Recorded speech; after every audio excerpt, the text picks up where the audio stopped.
Assalamualaikum warahmatullahi wabarakatuh. Sebelumnya perkenalkan nama saya Danendra Putra Ardian dari Fakultas Hukum Prodi Ilmu Hukum Universitas Wahid Hasyim. Topik di video kali ini adalah sengketa organisasi amatir radio Indonesia Orari melawan Kementerian Komunikasi dan Informatika. Disclaimer, video ini dibuat semata-mata untuk tujuan edukasi dan pembelajaran hukum, serta tidak dimaksudkan sebagai nasihat hukum profesional maupun pendapat hukum yang mengikat. Pengertian PTUN. Pengadilan Tata Usaha Negara merupakan lembaga peradilan yang berwenang memeriksa, memutus, dan menyelesaikan sengketa antar warga negara atau badan hukum dengan badan atau pejabat pemerintah. Dasar hukumnya diatur dalam Undang-Undang Nomor 5 Tahun 1986 tentang Peradilan Tata Usaha Negara sebagaimana diubah terakhir dengan Undang-Undang Nomor 51 Tahun 2009. PTUN berfungsi sebagai kontrol yudisial terhadap tindakan administrasi pemerintah. Pengertian KTUN.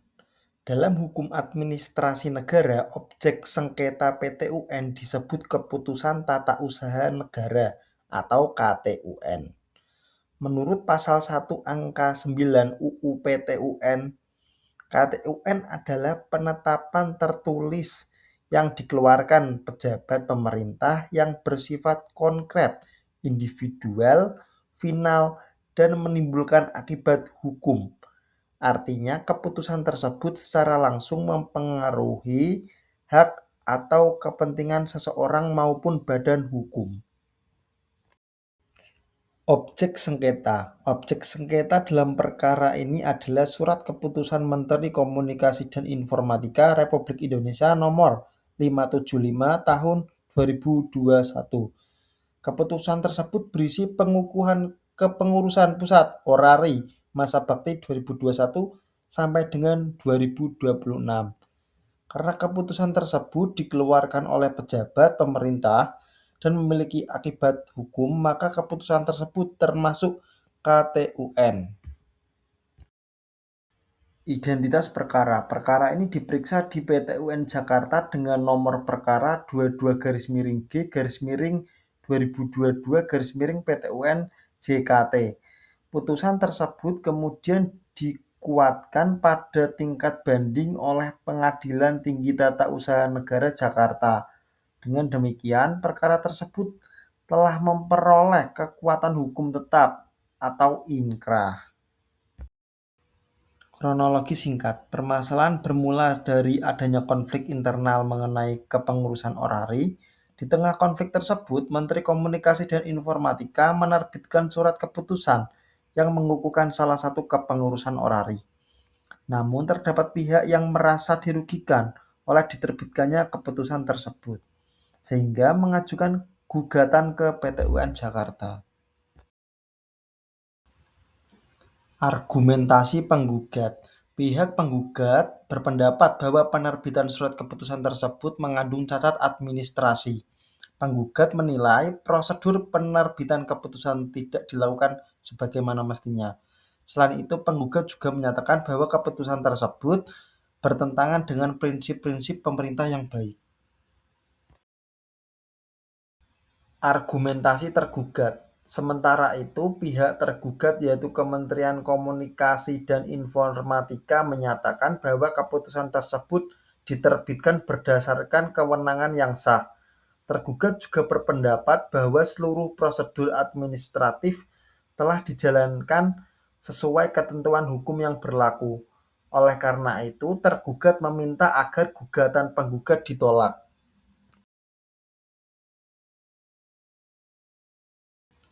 Argumentasi tergugat. Sementara itu, pihak tergugat yaitu Kementerian Komunikasi dan Informatika menyatakan bahwa keputusan tersebut diterbitkan berdasarkan kewenangan yang sah. Tergugat juga berpendapat bahwa seluruh prosedur administrasi telah dijalankan sesuai ketentuan hukum yang berlaku. Oleh karena itu, tergugat meminta agar gugatan penggugat ditolak. Penjelasan AUPB. AUPB merupakan prinsip dasar yang wajib dipatuhi dalam menyelenggarakan pemerintahan. Beberapa asas yang relevan dalam perkara ini antara lain asas kepastian hukum, asas kecermatan, asas keterbukaan, dan asas larangan penyalahgunaan wewenang. Asas-asas tersebut digunakan hakim untuk menilai apakah tindakan pemerintah telah sesuai hukum administrasi negara.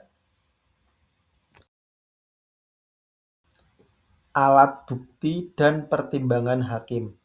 Majelis hakim kemudian mempertimbangkan berbagai alat bukti yang diajukan para pihak. Bukti tersebut meliputi dokumen administrasi, surat keputusan, dan argumentasi hukum dari penggugat maupun tergugat. Seluruh bukti dianalisis untuk menentukan apakah keputusan yang disengketakan sah menurut hukum. Putusan pengadilan. Setelah memeriksa seluruh alat bukti dan argumentasi para pihak, Majelis Hakim PT UN Jakarta menjatuhkan putusan atas perkara nomor 22-G-2022 PT UN JKT. Dalam pertimbangannya, hakim menilai apakah surat keputusan Menteri Komunikasi dan Informatika nomor 575 tahun 2021 telah diterbitkan sesuai kewenangan, prosedur, dan asas-asas umum pemerintah yang baik atau AUPB. Putusan PT UN Jakarta kemudian diajukan upaya hukum banding. Namun, Pengadilan Tinggi Tata Usaha Negara Jakarta menguatkan putusan tingkat pertama sehingga putusan tersebut memperoleh kekuatan hukum tetap atau inkrah. Analisis dan pelajaran hukum.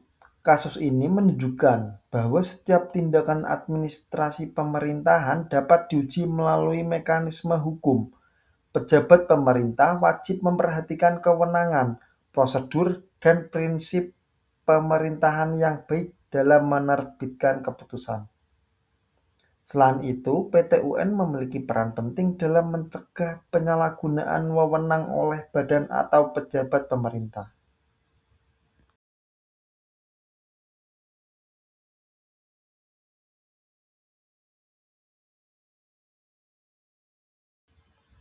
Kesimpulan. Kesimpulannya, sengketa antara Orari dan Kementerian Komunikasi dan Informatika merupakan contoh nyata penerapan hukum administrasi negara dalam praktik peradilan di Indonesia. Kasus ini memberikan pemahaman mengenai KTUN, prosedur gugatan di PT UN, serta pentingnya pengawasan terhadap tindakan administrasi pemerintahan dalam negara hukum. Sekian penjelasan dalam video edukasi hukum kali ini. Terima kasih atas perhatian yang diberikan. Wassalamualaikum warahmatullahi wabarakatuh.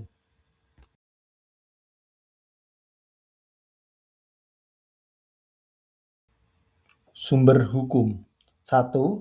Undang-Undang Nomor 5 Tahun 1986 tentang PT UN. 2. Undang-Undang Nomor 30 Tahun 2014 tentang Administrasi Pemerintahan. 3. Putusan PT UN Jakarta Nomor 22-G-2022-PT UN JKT.